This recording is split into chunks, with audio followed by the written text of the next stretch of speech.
Hi, everyone. Let's give it just another couple of minutes. And I know Tabitha's not able to be with us today, and um, uh, but David ought to be here shortly.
Okay, I don't know what's holding up David, so let's go ahead and get started. Let me share my screen.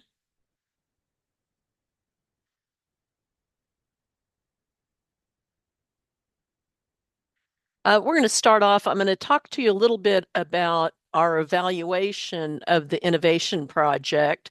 There's a lot that I could present, and so I'm just going to present three of the objectives and those results. And then David's going to talk about the new coordinated state evaluation and how that goes along with our learning collaborative on workforce development. And then we're going to talk a little bit about planning the key drivers diagram and something we've started to sketch out. So before I summarize part of the results from the evaluation, uh, I want you to know that we were very aware of how many organizations, including yours, had contributed to the success of the Care Coordination Learning Collaborative. And so this is a celebration of you and your teams and everything that you've done in the last 2 years, really. Now, there are three objectives that I'm going to talk about. The first two, it has kind of like, look, this is good. Yeah, yay. And then the third one is a little bit Wah, wah. Like it didn't have, there was nothing found really on that objective. And I had Tabitha pointed out, should we maybe not end on that one? And I said, I'll tell them that feel cheery about the first two and just know that not everything always works out the way we'd like. So the first objective has to do with increasing the number of referrals to home visiting services from our community partners. So I guess I should uh, show the whole screen. Can you see that? I hope so. Yes. Um, so we used ETO and Unitas data to count the number of referrals coming in to home visiting per year. And then we divided it up according to whether it was before or after the start of the Care Coordination Learning Collaborative in January of 2023. And then we compared the rates before and after. And these are our results. We here's families recruited to home visiting before Unitas, and this is the rate. And then during and after Unitas, there were this many came in, and this was the rate. And it went up a little bit, but not 25%. So that's okay. It wasn't, we didn't emphasize it. And so we weren't, we thought that was an ambitious goal anyway. Now, and objective two was to increase the number of outgoing referrals by 30% annually. And these are going out to those community partners that address social determinants of health. So here's our procedures. Every month, we count the number of outgoing referrals to each of the three partners. Now, since we're looking at before the Learning Collaborative, these aren't partners that we would find in ETO. So we looked for those kinds of referrals if it was specifically to Sooner Start or to developmental services. And so it could have been indicated that it was some other developmental service. Legal issues were identified as before Unitas, and PCAP, we were looking at services for people with substance use concerns. And so we created two groups of home visiting agencies, depending on what you focused on first in your PDSA. Group one focused first on Sooner Start after Unitas started, and then Lasso for the next PDSA. Group two was reversed. They started with working on Lasso, and then in the second action phase, they looked at Sooner Start. Now, Cap Tulsa, you were one exception since you did Lassos first, and then PCAP, and then Sooner Start. But since you did Lasso first, you went with Group two. So that's how you were included. And so we're pulling the similar referrals from the period before the innovation and after the innovation. And the kind of analysis is called an interrupted time series, and I'm leaving out a whole lot of detail here. So the question is, how did the counts of referrals to these kinds of partners change across time? And so we need to identify specific events where something happened and that we might expect a change after that. And for this analysis, we had three events, three time periods. We have 3 points in time, I mean, and that divides our timeline into 4 sections. So before March of 2020, we had pre-pandemic. And then from then until the start of 2023, we considered the pandemic era. And then after 2023, that's when the Learning Collaborative on Care Coordination began. And so we had that period up before Unitas was actually launched. And so that's up until August 2023. And so there's that event.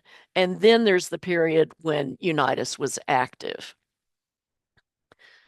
Now, I'm only going to show you lasso results today because we have tons of data, and uh, we have a 28-page report that I think we're going to be circulating that to you if you just can't get enough of our statistics. But this will just be an example. Uh, so there are two kinds of changes that we might see across time.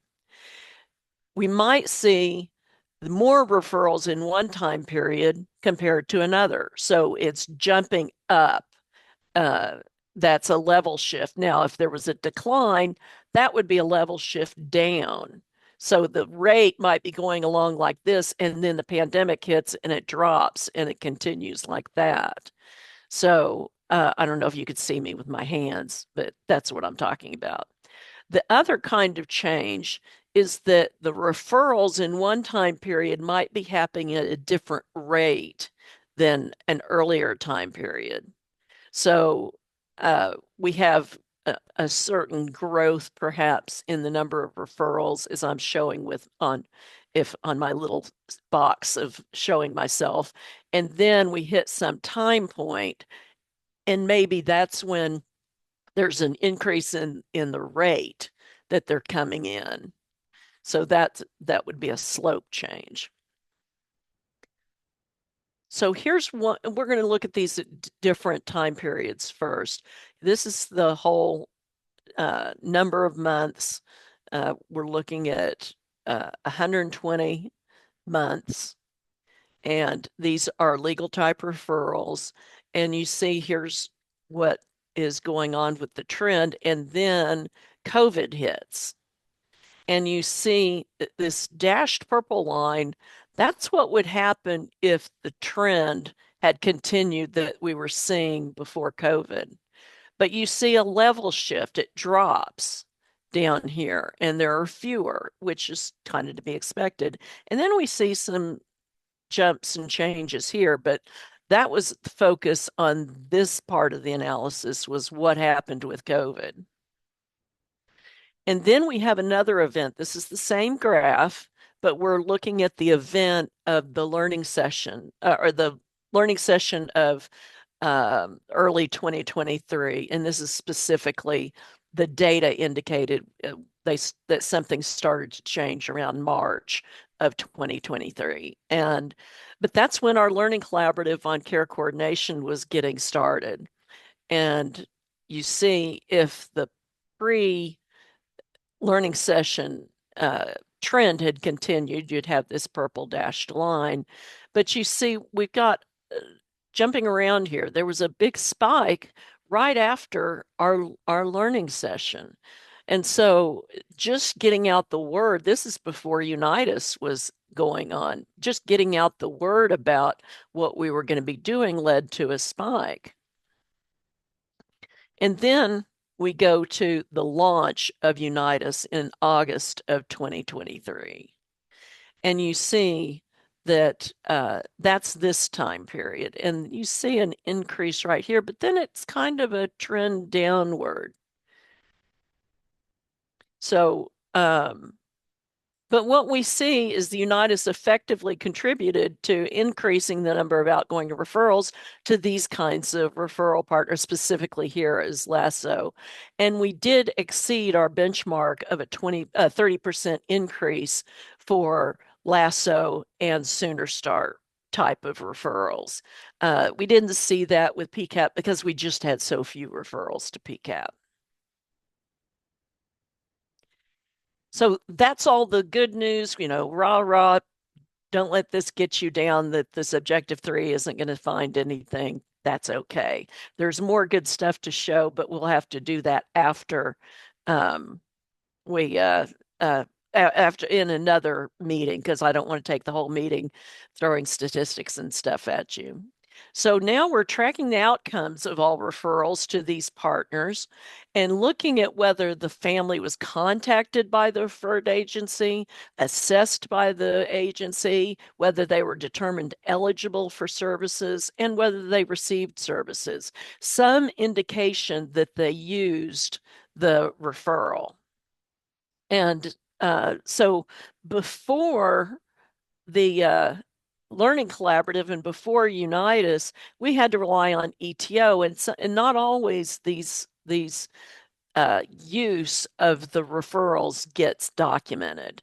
And so, I mean, y'all have so much documentation to do that it's not surprising if some, uh, slip through without getting documented as being used. So, utilization of services after a referral was made to one of these partners. RPOs is referral partner organizations. Were counted. And for Sooner Start and LASSO, the utilization reflected an encounter visit with a service provider documented in either ETO or Unitas. And then we calculated the utilization rates for two time periods in this analysis, the first 6 months of each year and the second 6 months of each year. And that's for these years, 2015 through 2024. And we also had a comparison of C1, Safe Care, and PAT. And there were two events that were of interest to us: what happened when COVID hit and what happened when we started our Learning Collaborative. And again, we're doing an interrupted time series analysis. So I'm going to present the results for Sooner Start here. And so before Unitas, of course, the only indicator we had that a referral was used would be found in ETO. And then after Unitas started, of course, we could look at the Unitas data and what was being recorded in the custom forms, those mile markers of engagement. And across all the programs, what was most common outcome for referrals? Not utilized. So that's a little frustrating. But this graph shows the utilization status. Blue is not utilized, orange is utilized, and this is divided into, this is the 6 months periods, January through June, and then July through December. So each of these is a 6 month period from 2015 through the end of 2024. And this is C1, and you'll see those are the documented referral rates. And we see some increase here in utilization later, and that is after we started our Learning Collaborative. And then this is Safe Care, and you see this is more variable, but the counts here on the vertical axis, those are different than they were for C1. And then PAT, also, you see these are the utilization. It seems to have higher utilization and more referrals too, if you look at these counts. Now, when we did the um, interrupted time series, then here's the trend of utilized referrals coming along. And then COVID starts. And if it had continued at the rate before COVID, we'd have this dashed line. And so you see a little bit of a drop in utilization. And then the Learning Collaborative starts, and it appears to go up a little bit. But it's kind of hard to tell from this if it might be a continuation of the previous trend. But here's Safe Care, and we come along to COVID, and there's a drop. But there was a spike right there, right at the beginning of COVID. And so that might throw things off a little bit. And then here, there was not an increase in utilization with the Learning Collaborative. And PAT, we're kind of seeing the same thing. There's a drop with COVID, but not much change with the Learning Collaborative. So most programs saw a decline or a stall in utilization after COVID started, but that decline really wasn't statistically significant. And so then during the Learning Collaborative, the rates seemed to be about stable, or they might have dropped a little bit. So the Learning Collaborative didn't have didn't make a difference on the utilization rates. So next month, we're going to present the rest of the evaluation results, just like this with the three other objectives. So I'm going to stop here. David, are you here? I'm here. Okay. I'll let you take over because you have the Yeah, more updated slides. thank you. All right, good to be with you today. Thank you, Lisa, for running through that. Yeah, I always appreciate Lisa's perspective and advice on how we present data out to folks. And she was very keen to break it up into multiple parts. So we'll revisit some of these other outcomes with you next month. And after today's call, I'm going to send you the full report. You know, no obligation to read it beginning to end, but we want you to have it as uh, not just a memento of the work that you did, but also sort of a recognition of the accomplishments that you've achieved, and also a record of all the activity that went into this large project. So, Excuse me, David, we're seeing your navigation screen and not your full screen. yeah, that's because I can't chew gum and talk at the same time. Sorry. So, I understand. swap. All right. There we go. I'm going to pivot the conversation a bit and talk about future, present and future. So, some terms that I think we've discussed in passing over the last several years, and I think it's apropos for today's discussion and in the couple of months that follow for us to make this clearer distinction between the evaluation work that our group is doing around home visiting, as well as the learning collaborative work. So obviously you're intimately familiar with the learning collaborative work and our job as facilitators in that. You hear from us periodically on findings from our evaluation work, although we don't often make that clear distinction of, well, this really came from a separate funding mechanism and a separate study, especially if the topics coincide.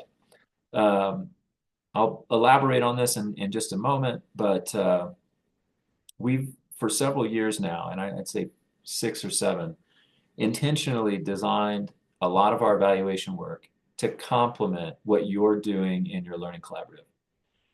And the work that's ahead, both for our evaluation study or on the evaluation study, we would like to do the same. And we want to enlist your input for sure, and maybe to some extent, some of your assistance.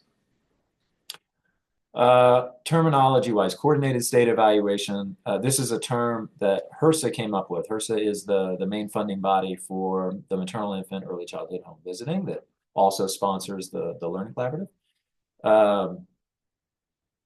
It was a new leaf that HRSA turned over in 2020 when we received the last series of program funds and evaluation funds. And we could participate in evaluation as we had done for nearly a decade prior, but they wanted us to do so in partnership with other states and territories that had MCV funding. They also gave us topics to choose from, and we had 4 of those. Our state, our group, chose family engagement broadly to study, and so did about 7 other states that had MCV funding. And for the last 3.5 years, we have been working through study protocols involving family engagement together with those 7 other states.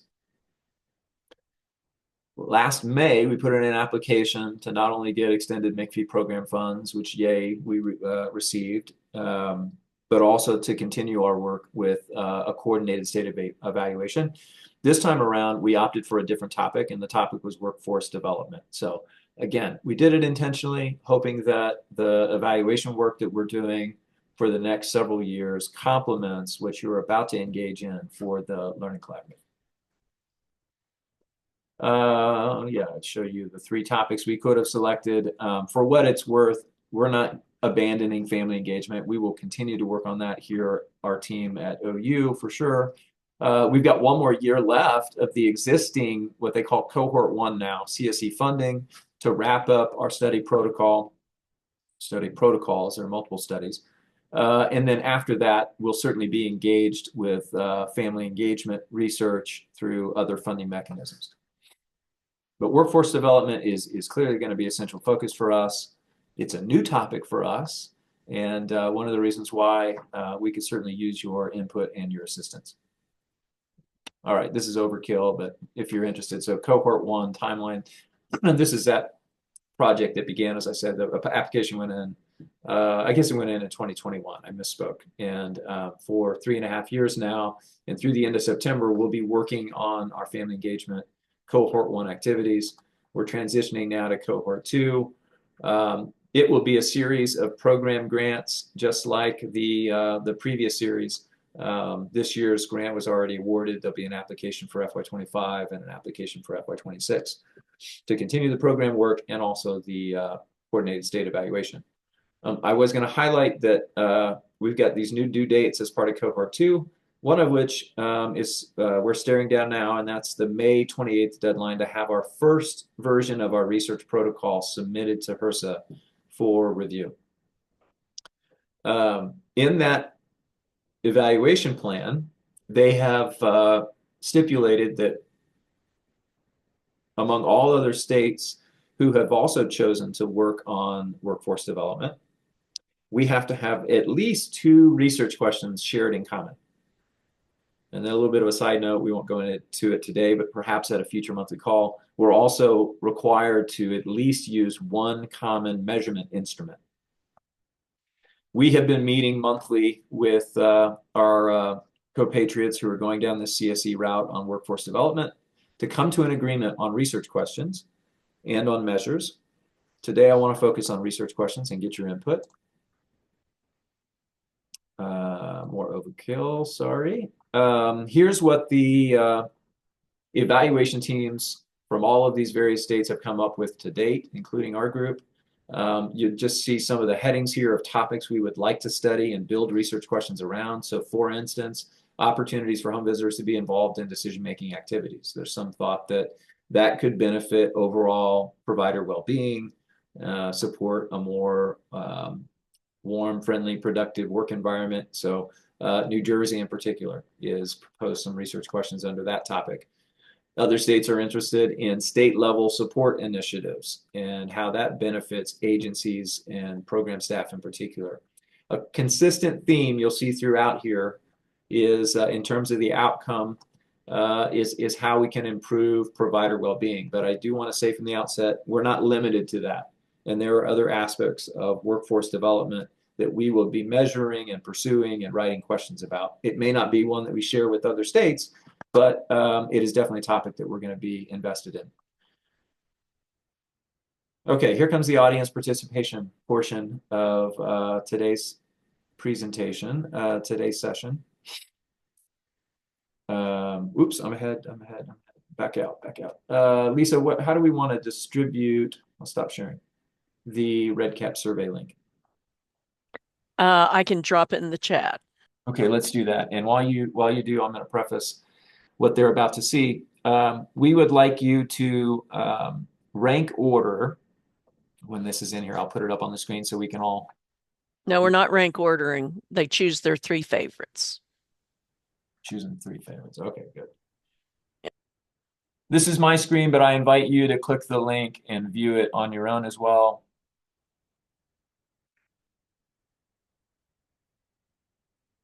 Hopefully you can see the REDCap survey now. Here are a handful of questions that we have been kicking the tires on, and we would like your input. So if you would, tell us which of these questions you think are most important to home visiting, generally and locally especially. Because we want to make sure that whatever we're studying is something that's relevant for your agencies. Below that, we'd love to see what you're thinking about when you read some of these questions and when you think about research and evaluation just generally on workforce development. And Ideally, you then formalize those into a burning question. We would love for you to contribute questions that we haven't thought of yet, particularly those that are high priority for your agency. Does the task make sense? Can I elaborate on that more? Feel free to ask questions. Okay, I just dropped the link into the chat again because somebody had just come in. So if you'll just follow that link and fill out this quick survey.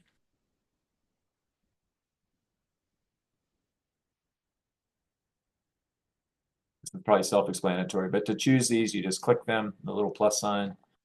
They'll light up with a check mark. You can choose up to 3. So you choose your favorite 3.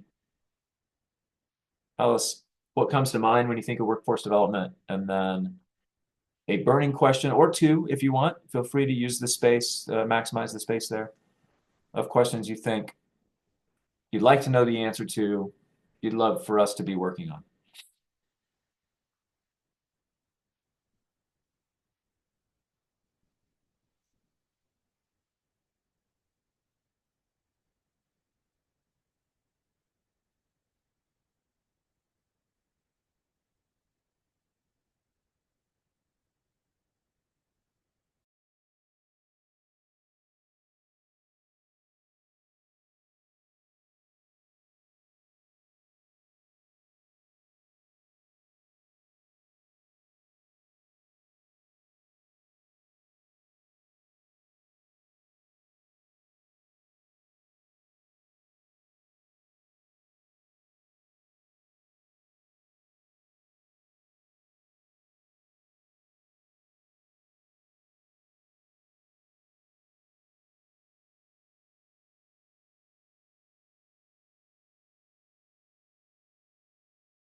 Okay, I'm just checking back in. How are we doing on time? Everybody still working?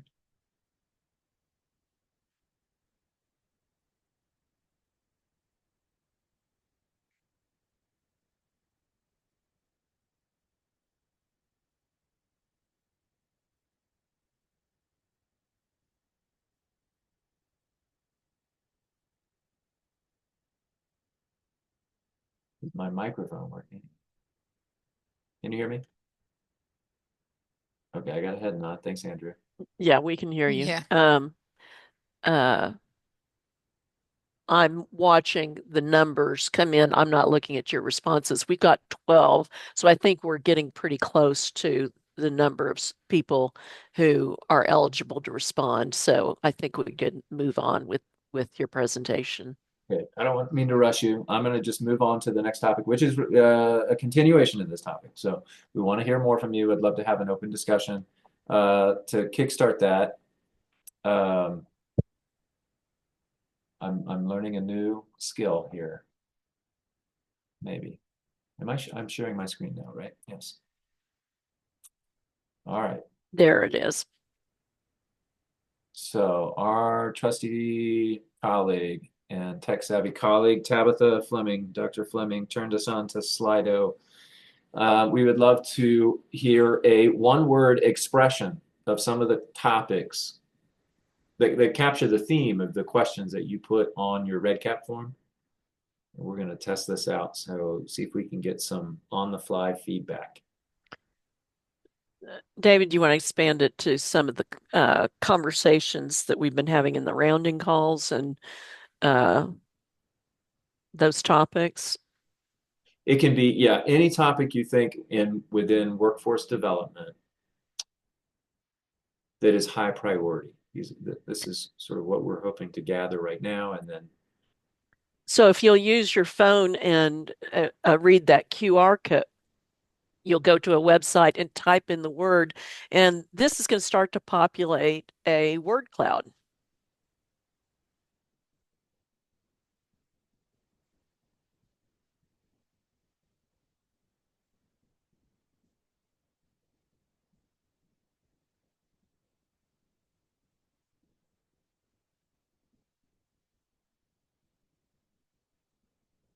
great. Okay, we see responses coming in. Support and efficiency, wellness and well-being, more well-being.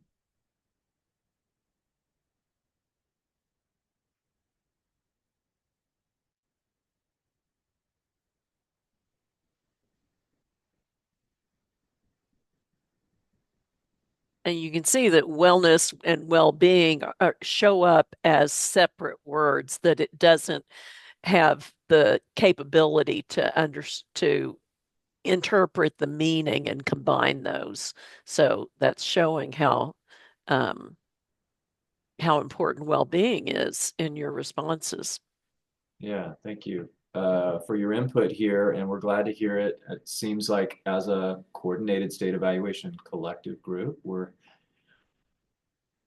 heading in the right direction here. Well-being again, sort of being the central focus of a lot of those questions that have been thrown out for consideration to date.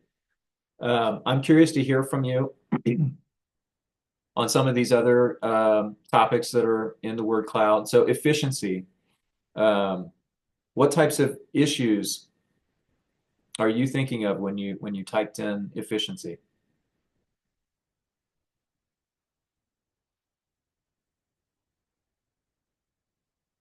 Is this referral process efficiency? Is it efficiency of the visit cadence, the paperwork that comes in? Yeah, are you talking about ETO or are you talking about something else? Time efficiency.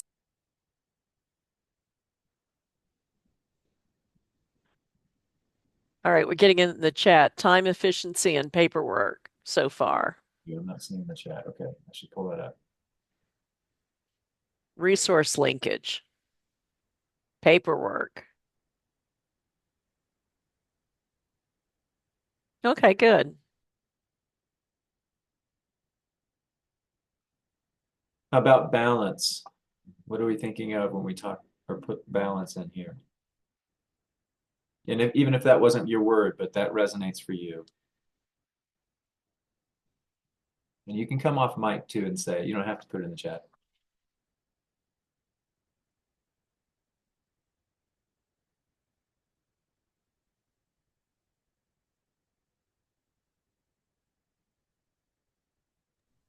I didn't put it, but I'm imagining this balancing your work and life. Um, Creating a better balance for your, a little bit of that, maybe. I don't know. yeah.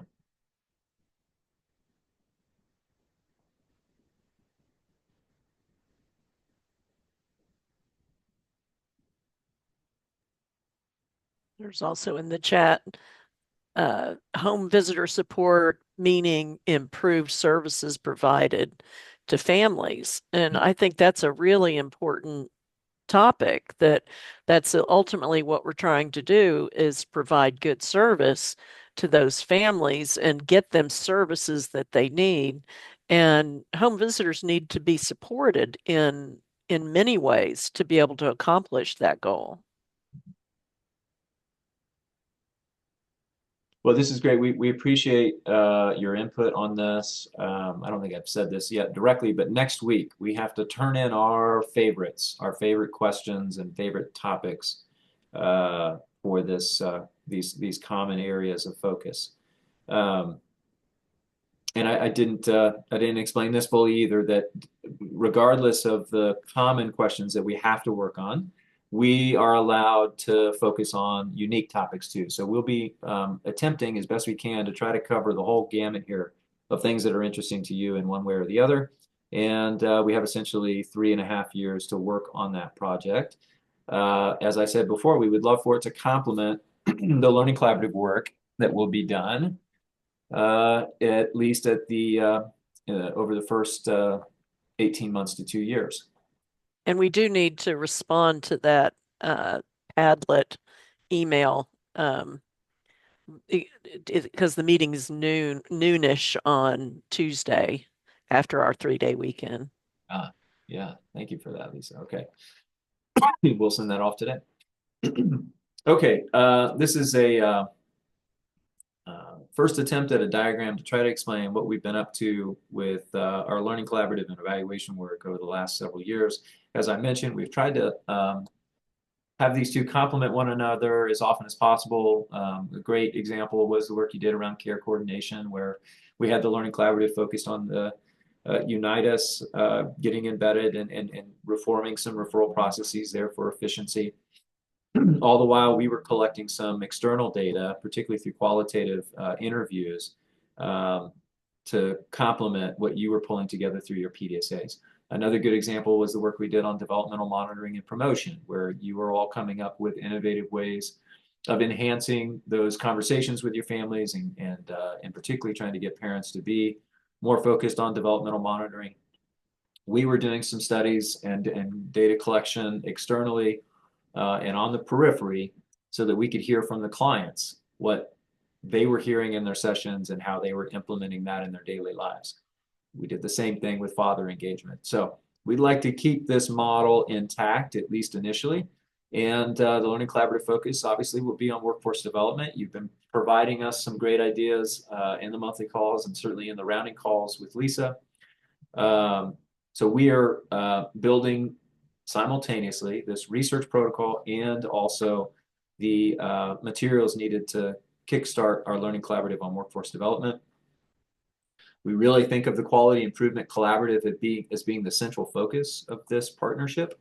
So the evaluation work, what we're hoping to do is a lot of information gathering. So in the early months and year, we would like to be gathering data to answer questions you might have about workforce development. We would love to be doing perhaps some measurement development, coming up with instruments where you could track increased wellness or well-being of your staff, for example, and doing some of that homework assignment behind the scenes to help facilitate the development of your PDSAs, but then also be able to answer either more broadly or uniquely questions in this space.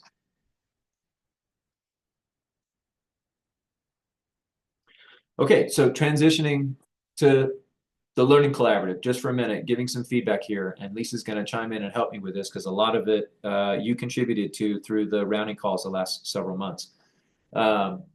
We did take that feedback. We have now sketched our first draft of a key drivers diagram. We're going to unveil that to you here. As we did with the last Learning Collaborative, we kind of shifted the drivers around just a bit. So we have the secondary drivers over there on the far left, leading to the more global primary drivers. You can see on the right-hand side, we're tinkering with this idea of well-being. So kind of pleased to hear that that one came to the surface in the word cloud a moment ago. That's sort of where our focus has been to date with designing the Learning Collaborative. But we're leaving room, and there will be room to explore other types of outcomes.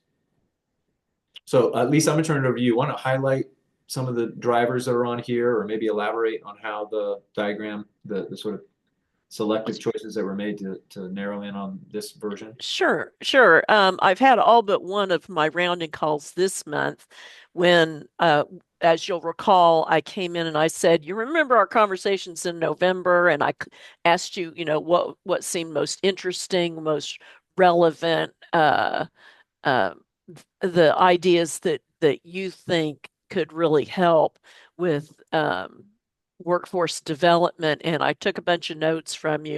And then in a meeting, David took my notes and put them into Chat GPT, and it created an outline of key concepts and drivers of change.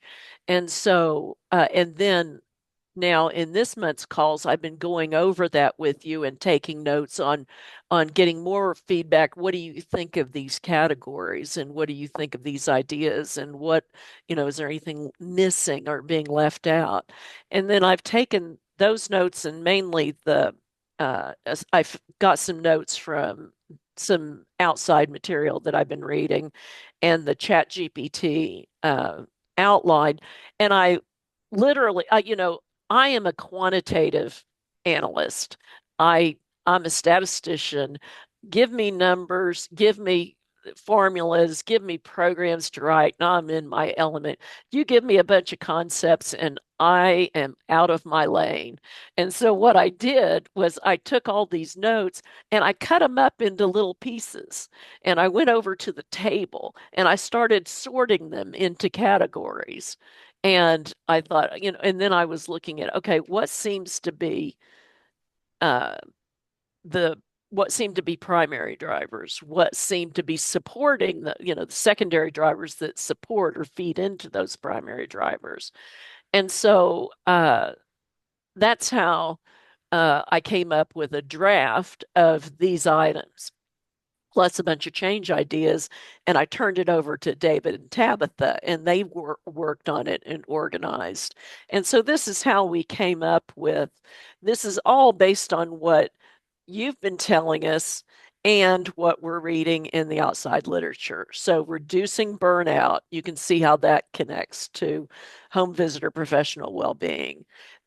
Having formal supports for home visitors' emotional well-being, promoting positive interpersonal connections and staff recognition, improving data collection systems for providers.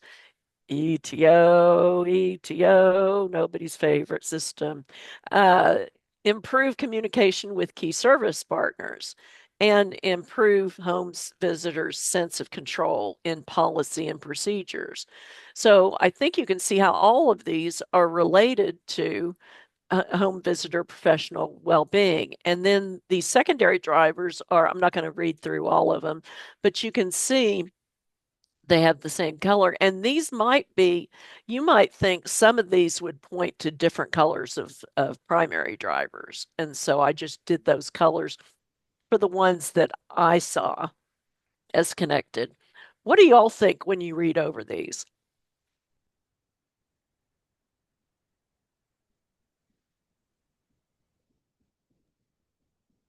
I think it's pretty amazing the way you said that you came up with putting together, separating some of the main things that were coming over and over, probably with your interviews.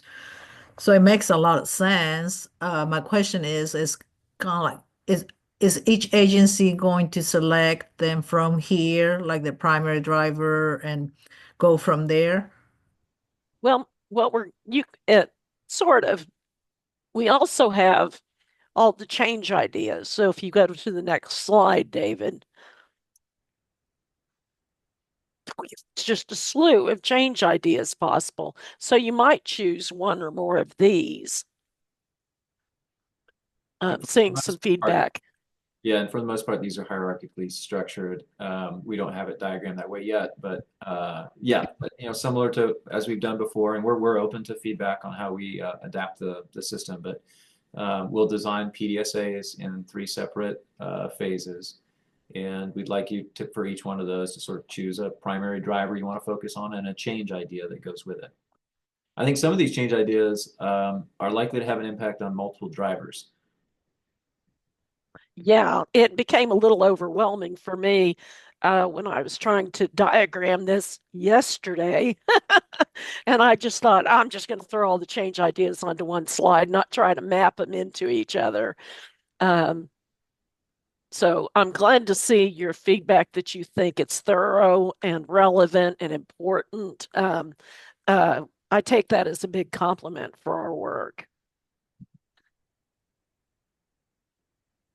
And this list is meant to grow and be pruned. You know, if there are topics on here you feel like this just isn't feasible, we can take it off the list. But we wanted to give you a wide variety to choose from. And yeah, so far I think that this has been successful. I wish we had the luxury of doing this for all of our past learning collaboratives. It's sort of the way the timing mechanism of the grants worked out.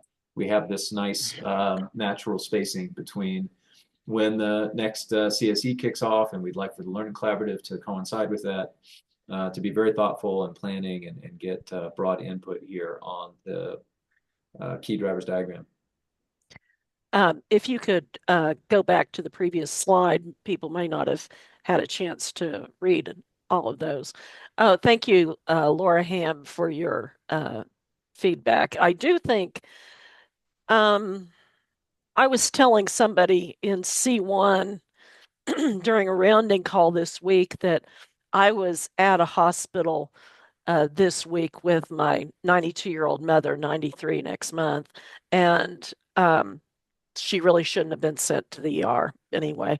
I saw a nurse who she had started to cry, and I saw her wipe her tears away, and just I could tell she was just strengthening herself to stop crying, and she kept moving and she was walking.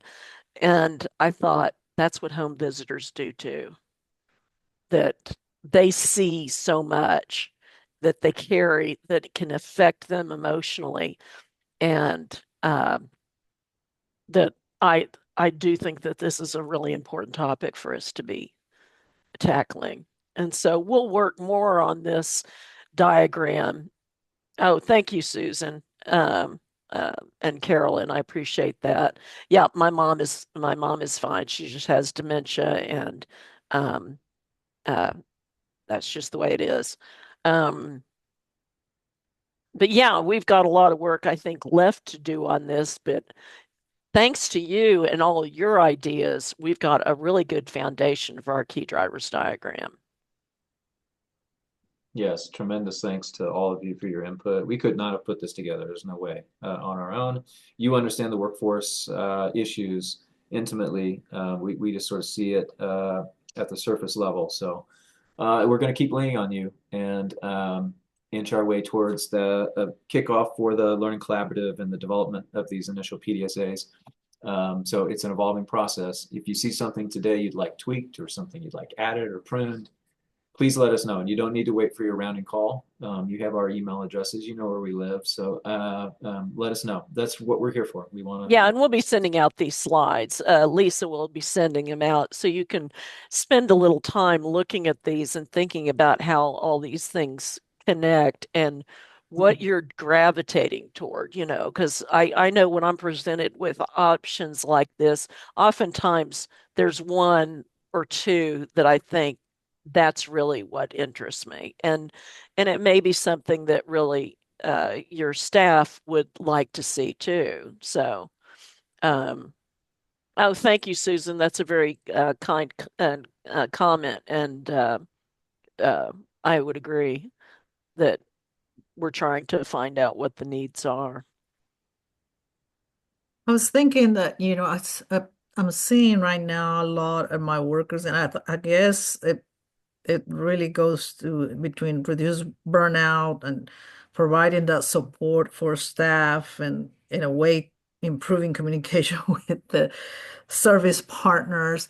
I think that a lot of the things that I see when they get really exhausted is like the case management piece that they have to do. Like right now, it's exhausting for us trying to get the birth certificate of the kids and with all the difficulties that we have in the health department just to get that, trying to get documentation because right now the craziness is going about immigration. So it's just all these added things that they don't have time if they need to write their notes, if they need to do their things. And you have to connect them with it. So it's just such a few time that you have when so many different things are happening. The families are right now more, stressed about, and then you need to kind of work with. So I kind of went into all of those. I was thinking, well, yeah, I mean, if they could have somebody that maybe could do the pieces of case management, if we could have the support more of a, I mean, that's fine, a mental health person, but if someone, hey, this mom needs this birth certificate, that we'll have somebody that can do that instead of them back and forth. And you have a child that's 3 years of age and you cannot get the, you know, birth certificate for a child. I mean, it's just, there is a US, citizen. So it's ridiculous. It's just, it gets to a point that it's exhausting. Yeah, and what you're talking about especially affects your agency, the Latino agency. Um, that atmosphere, that environment that they're living in, adding stress to everybody. And I'm sure a lot of agencies around the state are seeing the same thing with their Latino clients. Yeah, thanks, Patty, for sharing that. You've given me some food for thought. We're coming off a call with Sooner Start about potentially extending the timeline of our liaison work, which, we haven't perfected yet, but was intended to help eliminate some of the burden of case management as communication has to flow between the two agencies. I think we can do that better. I'm hopeful we get the opportunity to do that with Sooner Start. We're going to have to wait for a verdict later this month. We're also going to continue this with the Lasso group, and Pilar is going to be connected to this network forthgoing because of some supplemental funding we have from the Oklahoma Partnership for School Readiness. Thank you, OPSR. Anyway, that idea, I think maybe we can port that into PDSA projects and the Learning Collaborative, and food for thought for me too about some supplemental funding that we might pursue to help assist you there, because I know it's not going to be cheap to find those individuals to help with the tracking down of birth certificates and the like. And I think it's happening not just with the Latino community, where I hear with others, everyone is having difficulties getting the documents. But yeah, on top, you put another layer sometimes of not having a credit card to pay for the fee, or, So it's just like all kinds of things that come up that not necessarily, I hear in other groups I've been that they're having difficulties themselves to get the birth certificate of the children, and they don't have maybe the added um, things that maybe someone that's undocumented goes through. But it seems like everyone is having difficulties with that. Yeah, I'm sure they do. And, this is another great example of where I hope we can be beneficial on the evaluation side, on the CSE side. So if, we sort of have this license to go out and do some exploratory data collection, for instance, to find out what are those problems. And we can interview your providers, we can interview clients, and then feed that information back to you. And maybe it doesn't make its way into a change idea for the first PDSA, but perhaps it does for the second or the third. So that's the way we're hoping that the evaluation work we do complements the work you do in the Learning Collaborative. Okay, I All think, right, well, we're out of time. Thank you so much, everybody. This was a really helpful conversation, and we appreciate your input. thank you.